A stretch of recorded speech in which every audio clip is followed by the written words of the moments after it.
ድንብላል ከቤት ስትወጣ ምናሴ እየተከታተላት ነበረ። የሆነው ሁሉ ማመን አቃተው ማለት ነው። አይኑን እያሸው ሁሉ ነበረ። የተደበቀው ሚስጥር እንግዲህ ተያዘች። ድንብላል ወዮላት ወዮላት።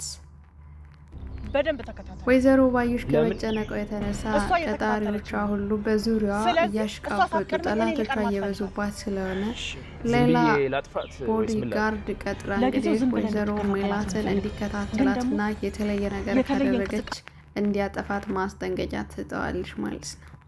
ድራማው ሲጀማመር የኖላዊ ድራማ በክፍል 113 በክፍል 112 እንዳየነው ድንብላል ወደ ቤት ስራዋን ከጨራረሰች በኋላ የታመመ ሰው የምትጠይቅ መስላ ቁርሷን ቆጣጥራ እንግዲህ ልትወጣ ስትል ድንገት ከየት መጣ ሳይባል ምናሴ ያገኛታል ማለት ነው። ከዛም የት ልትሄጂ ነው ሲላት ወጣ ልል ነው ትላለች። እሷም የት እንደምትሄጂ ንገሪኝ ብሎ ሲያስጨንቃት አይኑን ሳይ ሳህኑን አይቷል። ድንገት ይደነግጥና ይሄ ሳህን አለ እንዲ አሁን አልቀረም ሲላት የተራበ ሰው ነው የምትጠይቀው፣ ስለዚህ እየሄድኩ ነው አልቀርማው ትለዋለች።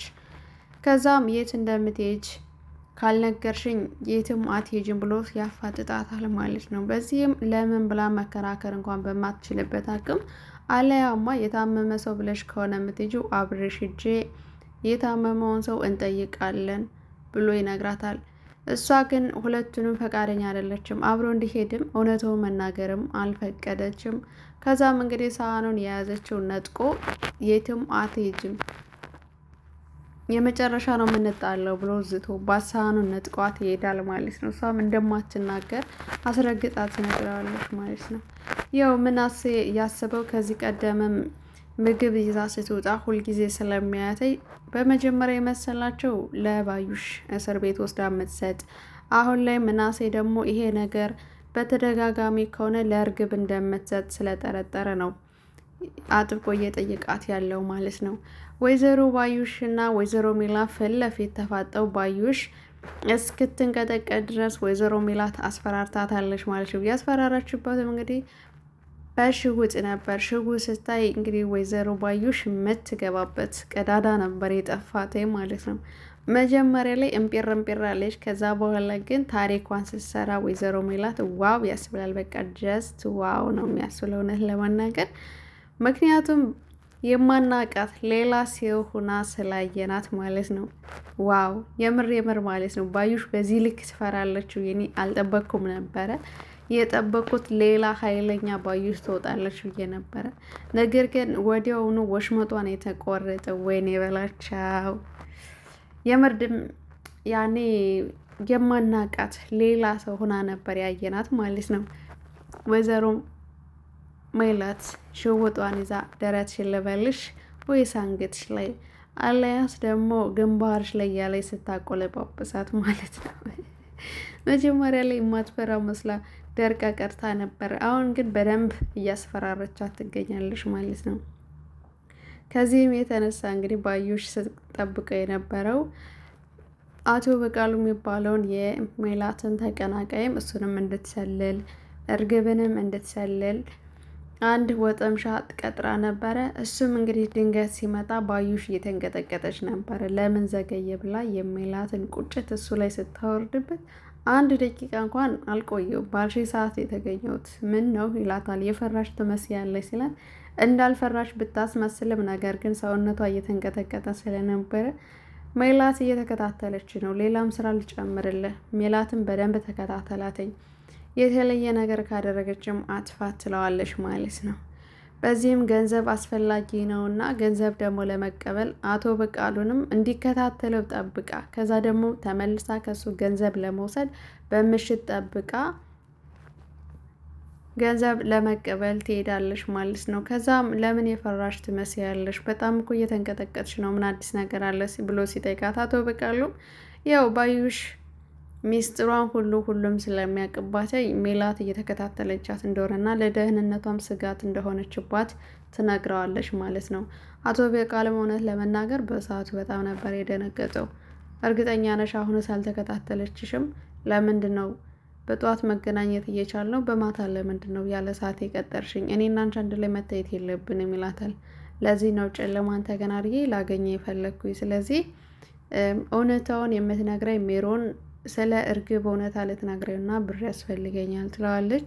ያው ወይዘሮ ባዩሽ ተንኮል እንጂ ገንዘብ ስለሌላት ማለት ነው በቃሉ የገንዘብ ምንጯ አድርጋ ከሱ ልትወስድ ነበረ ማለት ነው። ከዛ ምን ያክል ትፈልጊያለሽ ሲላት 100,000 ብር ከላክልኝ ይበቃኛል፣ እንዳስቸገርኩ አውቃለሁ፣ ግን ደግሞ ሜላትን የምናጠፋበት አንድ መንገድ እርግብ ካለችበት አግኝተናት ቀድመን እኛ ስናጠፋት ነው፣ ያኔ ሁሉም ነገር ያበቃልኝ ትለዋለች። በዚህም ድርድር የማያውቀው አቶ በቃሉ የገንዘብ ችግር እንዳለባት ስለሚያውቅ 100,000 ብር አውጥቶ ይሰጣታል ማለት ነው። የባዩሽ መወሻወድ እዚህ ጋር ነው። ባዩሽ የተቀበለችውን ብር ለራሷ ምንም ጥቅም ሳታውን ለሰዎች ብቻ እያረገችው ነው። ከዛም እንግዲህ ለቀጠረችው ጋርድ እንግዲህ ቀላል አይደለም፣ ጋርዱ 100,000 ብሯን ለጥ ያደርገዋል ማለት ነው።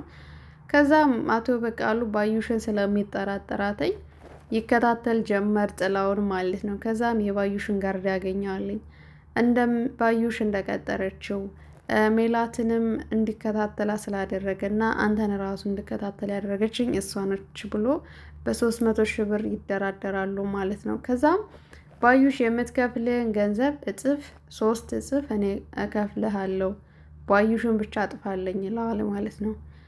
እኔ ምን አገባኝ ትመቸኛለህ፣ በነገራችን ላይ እኔ የምሰራው ለነፍሴ ሳይሆን ለገንዘብ ነው፣ ከከፈልከኝ የትኛውም ስራ ሰራለሁ ብሎ ግን አንድ ማስጠንቀቂያ ሰጥቶታል። ወይዘሮ ባዩሽ በቃሉ ካለው ገንዘብ 1 ብር ትርፍ ካረገችለት እንኳን መልሶ እሱን እንደሚያጠፋው ቃል ሲገባለት እሷ የገንዘብ ችጋራም ናትኝ አውቃታለሁ ብሎ እንግዲህ በሙሉ ኮንፊደንስ ነበር አቶ በቃሉ የተናገረው ማለት ነው። ከዛም እንግዲህ ሰውየውም ተስማምቶ ባዩሽን ለማጥፋት ይሄዳል ማለት ነው። ሜላት ድንገት ባዩሽን ታገኛታለች። ባዩሽ ጋር ከተገናኘች በኋላ እንግዲህ ሜላት ቀብረር ብላ እየሄደች ባለበት ነው እንግዲህ አሁን ደግሞ ተገናኘን አደለ፣ እየፈራሽ ነው አደል፣ በደንብ መፍራት አለብሽ፣ ከእስር ቤት ያስወጣውሽን የመሆኑን ረሳሽ፣ በነፃነት አየር ትተነፍሻለሽ ብላት ነበረ። ባዩሽም ከመደንገጧ የተነሳ አንቺ ነሽ ለካ ፍርድ ቤት የነበርሽው አደለ፣ እኔ እኮ ማናት እያልኩ ነበር፣ ምን ለማለት ፈልገሽ ነው ትላታለች። ከዛም ከዚህ በፊት ስትሰራቸው የነበረችው ማንን እንዳስገደለች እውነታውን ስትናገር እዚህ ጋር ትፈራለች ወይዘሮ ባዩሽ ማለት ነው። ሜላትም እየተንቀጠቀች በቁምሽ እንድትሞች ካላረኩሽ እኔ ሜላት አይደለሁም ታውቂኛለሽ ትላታለች። እና የቀጠርሽውንም ከማጥፋቴ በፊት አስጠንቅቂው አሊያ ደግሞ አሳልፌ ለፖሊስ ነው የምሰጠው ትላትኝ። ከዚህ በፊት በልጅነታችን ስንጫወት ይሄ በዚህ እያልሽ ብዙ ነገሮችን ወጥሻል። አሁን ላይ ግን አንቺን በፈለግሽው መንገድ እኔም በፈለግኩት እንታያታለን፣ ጦርነቱ እንደሆን አንዴ ጀምረዋል ብሎ ሁለቱም ተዛዝተው ይለያያሉ ማለት ነው። ውድና የተከበራችሁ የቻናላችን ቤተሰቦች ሰላማችሁ ብዝት ይበልልኝ እያልኩ ለዚህ ቻናል አዲስ ከሆናችሁ ሰብስክራይብ፣ ላይክ እያረጋችሁ ቤተሰብ ሁኑ። ይህ የኖላዊ ተከታታይ ድራማ ነው። ድራማውን ያላያችሁ ገብታችሁ እዩት። ጓደኛ ሲታመን ምን ያክል እንደሚከዳ፣ ገንዘብ ደግሞ የሰው ልጅ ምን ያክል እንደሚቀይር እንወደዋለን፣ ይወደናል፣ አምነዋለሁ፣ ያምነኛል ብለን በመጨረሻ ላይ በራሳችን ስህተት ተመልሰን የራሳችን ችግር የምንሆነው በዚህ ድራማ በደንብ እንማርበታለን። በጣም ቆንጆና አስተማሪ ድራማ ነው ማለት ነው። በነገራችን ላይ ያው ድራማ ሆነ እንጂ ማለት ነው የእውነቱ ዓለም አንዳንዴ አለ፣ ግን ደግሞ ይሄ በጣም ትንሽ መረር ያለ ነገር ነው ማለት ነው። ምክንያቱም ጠላት ፊት ለፊት እኔ ቆሞ ሲያወራችም ስለማላቅ አይድኖ ብቻ ግን ድራማም እስከሆነ ድረስ ምን ማድረግ ይቻላል፣ ለማስመሰል ነው እየተጣረ ያለው። ግን በጣም ቆንጆና ተወዳጅ ድራማ ነው። ገብታችሁ ቃኙት። በድጋሚ ውድድር ነው የምናረጋችሁ። ለዚህ ቻናል አዲስ ከሆናችሁ ሰብስክራይብ፣ ላይክ እያረጋችሁ እንዲሁም ሀሳብ አስተያየታችሁ ደግሞ በኮሜንት ሴክሽን ላይ እያስቀመጣችሁ ማለት ነው።